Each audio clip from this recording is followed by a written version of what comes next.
This is Democracy Now!, democracynow.org, the War and Peace Report. I'm Amy Goodman. When President Trump signed an executive order 2 weeks ago to temporarily ban refugees and people from 7 majority Muslim nations, he said it was needed in part to protect women.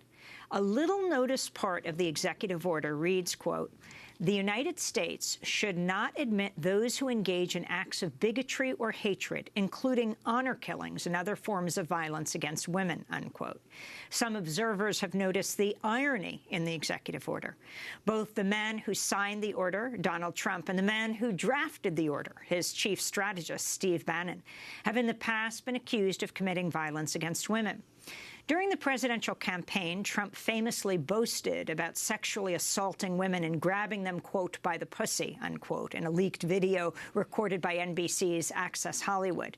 8 women have now come forward and accused Donald Trump of sexual assault and harassment.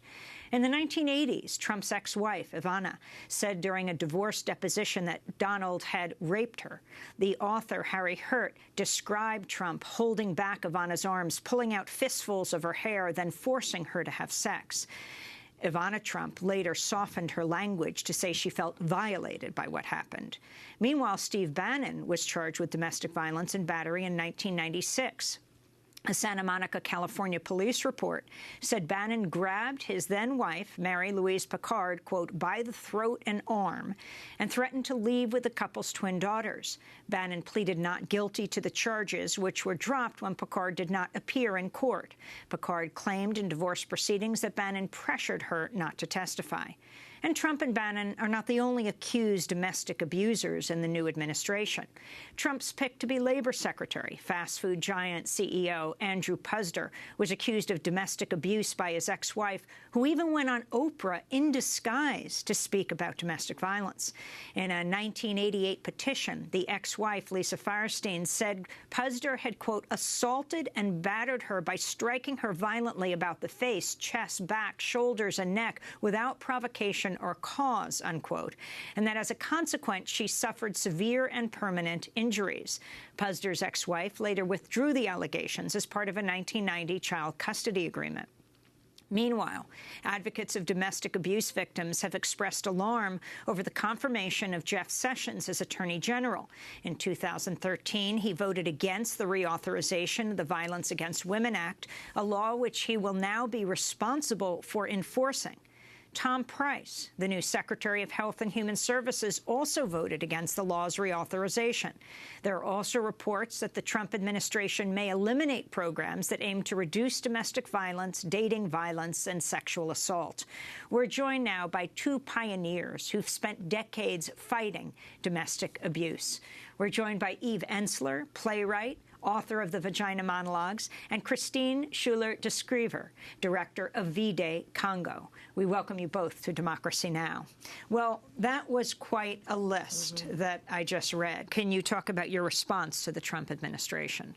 Yes, and I think I've been feeling this for over 2 years, that, you know, watching Trump and watching the people Trump surrounds himself with, we are seeing the escalation of rape culture, a predatory mindset in many respects, but I'll particularly address towards women. I think from the very beginning, listening to Trump and listening, how was it possible that a nation of people felt okay with electing a self-confessed sexual assaulter? How is it possible we feel okay with Bannon, who seems to be running the show right now, who is known to have beaten his wife, right? If we look at that as something that's acceptable, right, in a general way, then we understand we haven't really gotten to the root of rape culture in America, right? But I also think that predatory mindset is affecting everything, right? We're gutting regulations on air, on water, on the earth. We're escalating extraction. We're seeing the ransacking of laws, of a disparaging of immigrants. And this is all part of a predatory mindset, which is really about one person in power who does what he wants without the consent, right, of the people around him, which is exactly what rape culture is. You seize people's bodies, you take them against their will, and you do whatever you want to them. Christine Schuler Deschryver, you're coming here from the Congo. How much attention is being paid to the Trump administration in Congo, and your thoughts when you come here? We are really following what's going on in the U.S., and I have to say we are very shocked. First of all, I remember like weeks ago we were talking about what about if Trump was a black president who had like three wives, the kind of guy that he is. I think things would have been totally different. And today we are talking about the U.S. as it should be a model. But right now, it's like Eve just said, it's like a rape culture is back, and we are really worried. And also the impunity, and it will affect all of us.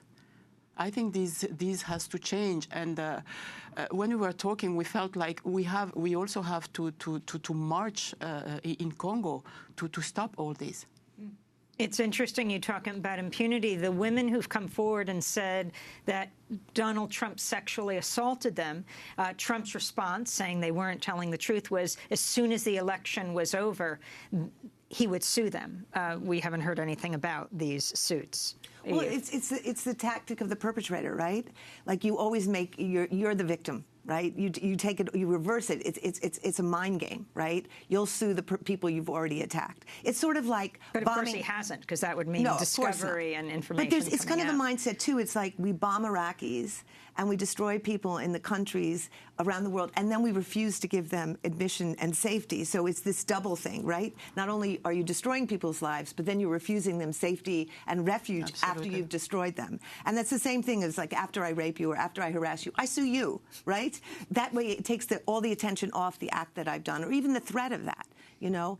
And I also want to say in terms of the Congo, I mean, we'll get into it, but in the course of all these kind of things that he's attempting to deregulate for the benefit of corporations, you know, now there is a leaked memo saying that would free the U.S. companies to buy conflict minerals from Central African warlords, which is something we have been fighting and fighting and fighting to get these regulations on these conflict minerals. And if they're freed again, we will see the escalation of rape in ways that we knew 5 and 10 years ago. Can you talk more about this, Christine? It's just now we're seeing some reports in The Guardian, The Intercept, about the possibility of Trump signing an executive order that would deregulate conflict minerals. You know, it brings us like 20 years before, and it really legitimate all the perpetrators, and also the rape. So it will strengthen, you know, like all the dictators we have in Central Africa, because now they will feel free to plunder Congo with all the multinationals, and I think that the violence will escalate much more, and the last 3-4 years, it started, you know, to go down. But now, I think all the dictator will be like so comfortable to continue to plunder the Congo with the international community. And I think what's connected to that is we know where there is plundering of mines, you know, where multinationals come in and use proxy militias in the same way that the oil companies are using state violence in Standing Rock. We know women are always on the front lines of those struggles, and women suffer sexual violence. I was in the Bannon oil fields, for example, where I was there with, you know, Winona LaDuke. And of North Dakota.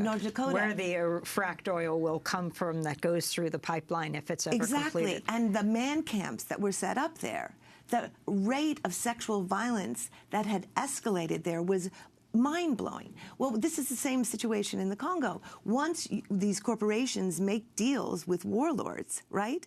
The warlords are licensed, and the way they get into these villages is the way they get access to these mines is they rape and they destroy women in these communities, they break apart the communities, and then they move in to take the mines. So Trump is not only leashing rape culture in this culture, he is unleashing it in Africa by you know, destroying these conflict mineral protections. And to me, that is very terrifying. Let's go for a moment to a few clips. I want to go back to what was called the October surprise from last year's presidential campaign. Donald Trump, taking a hit, and several Republican lawmakers distancing themselves from his campaign following the release of this 2005 videotape showing Trump boasting about sexually assaulting women. She's your girl's hot as in the purple. Whoa. Yes. Whoa.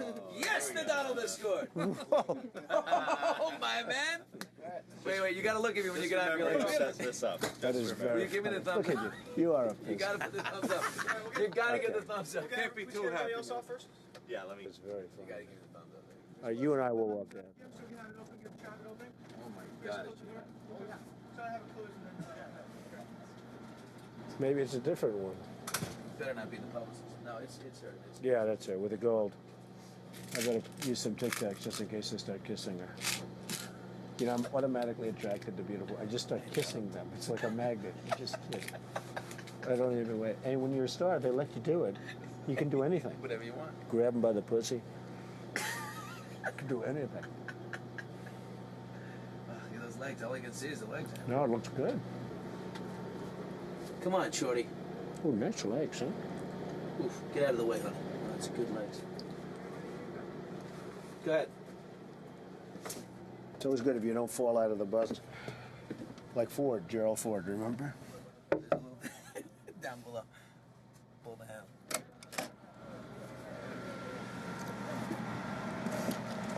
Hello, how are you? Hi. Trump, how nice are seeing you? you. Terrific. Pleasure to meet you. Terrific. You know Billy Bush? How Hello, are nice you? to see you. How you doing, Ariane? I'm doing very well, thank you. Are you ready to be a soap star? We're ready. Let's go. Make me a soap star. How about a little hug for the Donald? He just got off the Would you bus. like a little Okay, hug, darling? absolutely. A Melania little said hug this for the was bushy. okay.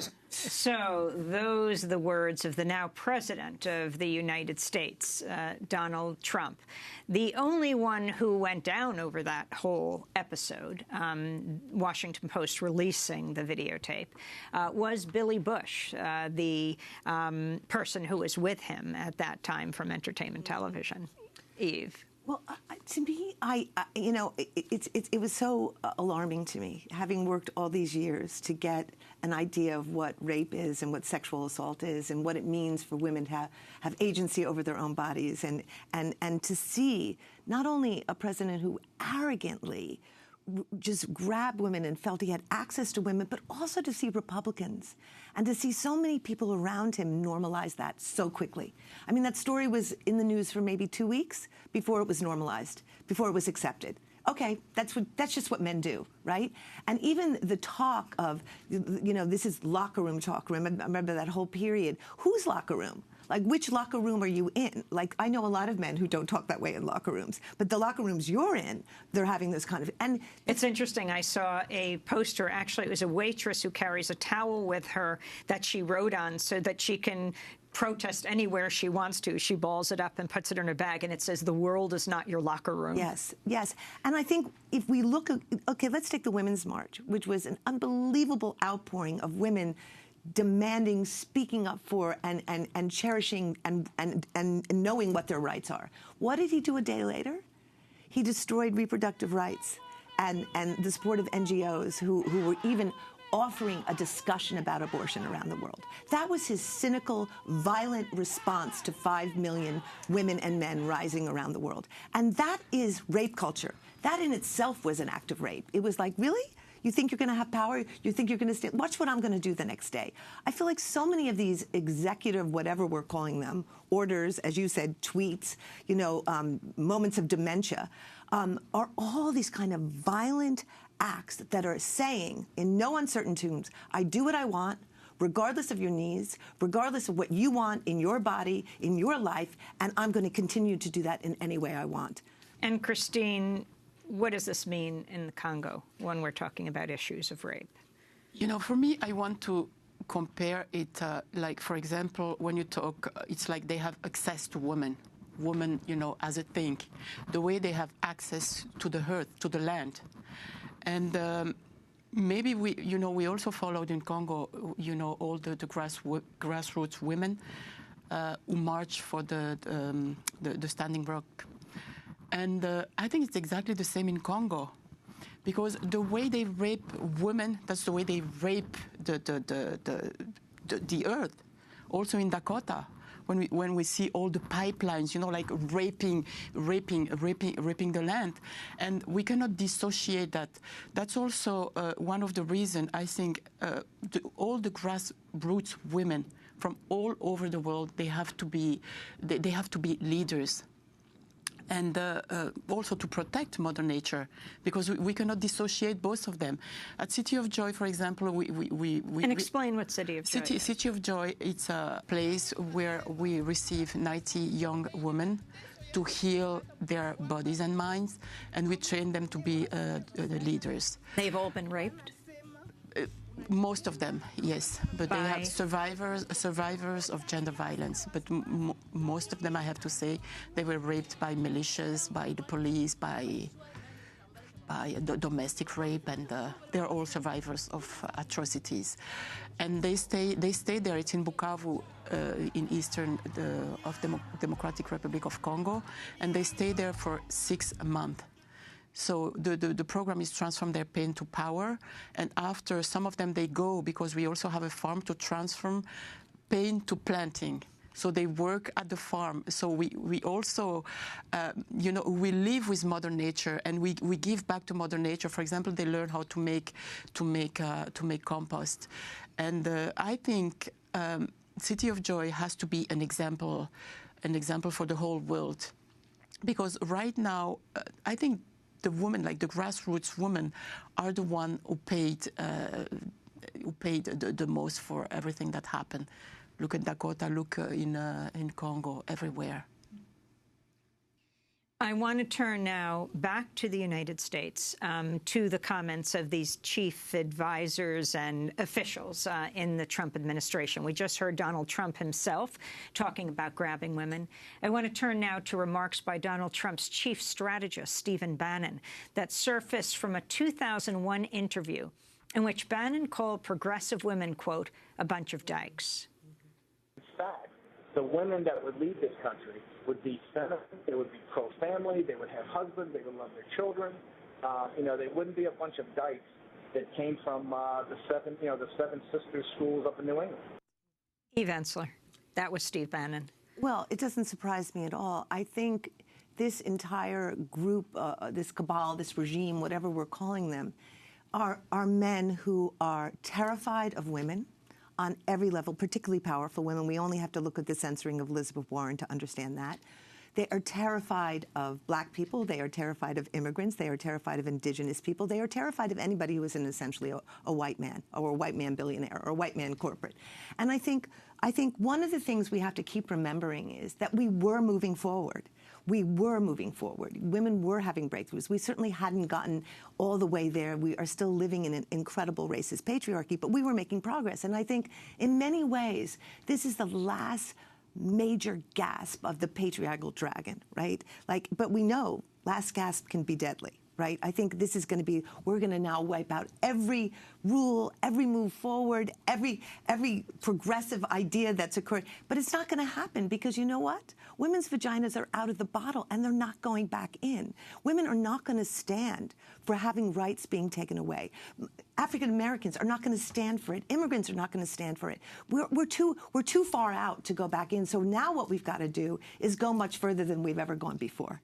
Before we go to the actions that are planned for Valentine's Day, for V-Day, I wanted to turn to what happened to Senator Elizabeth Warren being silenced on the Senate floor on Tuesday over the confirmation of Jeff Sessions for Attorney General. This after she read a 1986 letter written by Coretta Scott King, who was then opposing Sessions in 1986 when he was nominated for a federal judgeship. Senator Warren was first cut off by the presiding officer, Montana Republican Senator Steve Daines. It has been a long uphill struggle to keep alive the vital legislation that protects the most fundamental right to vote. A person who has exhibited so much hostility to the enforcement of those laws. The senator is reminded that it is a violation of Rule 19 of the standing rules of the Senate to impute to another senator or senators any conduct or motive unworthy or becoming a senator? Mr. President, I don't think I quite understand. I'm reading a letter from Coretta Scott King to the Judiciary Committee from 1986 that was admitted into the record. I'm simply reading what she wrote. That was Massachusetts Senator Warren, who was then allowed to continue reading the letter. Afterwards, after Warren continued speaking, she was again interrupted, this time by Senate Majority Leader Mitch McConnell. Mr. President. They are Majority Leader. Mr. President. The Majority Leader. The senators impugn the motives and conduct of our colleague from Alabama as warned by the chair.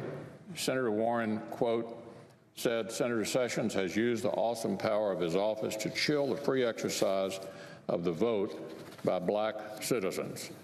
I call the senator to order under the provisions of Rule 19. Mr. President. The Senator from Massachusetts. Mr. President, I am surprised that the words of Coretta Scott King are not suitable for debate in the United States Senate. Senator Warren was then prohibited from speaking for the remainder of the debate, which was hours and hours and hours. She was prohibited from speaking on the debate over the confirmation of Senator Sessions as Attorney General. This after the Senate passed a party-line rebuke of her. Now, male senators, her Democratic allies like Senator Sanders, Senator Sherrod Brown, Senator Merkley, actually did read Coretta Scott King's letter. They were not rebuked. And what's also interesting is that when Coretta Scott King sent her testimony 30 years ago to the Senate Judiciary Committee chair, Strom Thurmond, and expected it was going to be entered into the congressional record, he never entered it. And so now, 30 years later, the very act of reading her letter was the first time it was entered into the congressional record. But then Warren was silenced, Right. eventually. The only way Coretta Scott King's letter could be entered was through the voice of white men, right? That's really the truth. And I think there was something really, really disturbing that happened where he just told her to take her seat. It was an incredibly infantilizing moment, this attempt to take this woman of such stature and such voice and such power and reduce her to nothing. And I think one of the things we have to know and we have to be really aware of is we're not going to take our seats. That's not going to happen now. And I think the attempt on this administration to reduce women, to make women feel small, to make women feel that they don't exist, to embarrass women, to shame women, will not work on us. We're past that point. Well, let's go to, once again, Senate Majority Leader Mitch McConnell. She was warned. She was given an explanation. Nevertheless, she persisted. Nevertheless, she persisted. That became a hashtag of people supporting Senator Warren. Those the comments of the Senate Majority Leader explaining why Senator Warren was punished. I want to say that as terrible as all this is, what is really exciting right now is to see what this is evoking in people all across this country and around the world. It is that persist feeling. It's that we are not only going to persist, we are rising up. And I think, like what we're seeing this year in 1 Billion Rising, which is a global campaign through dance and through resistance to fight all the forms of violence, whether it be the violence of racism or climate change or economic deprivations or workers' rights. We are seeing more risings this year across the planet, more militant risings, more joyful rising, more fierce risings, more specific risings, more determined risings, because what we're all feeling in our beings is not only are we going to not give up on the rights we have, but this is an opportunity to reformulate our progressive world into a much stronger, more unified, more visionary, more prophetic movement than we've ever had before. And to really understand that the struggle for anti-racism, the struggle against the destruction of the earth, the struggle for women, the struggle for these are all one struggle that we're a part of.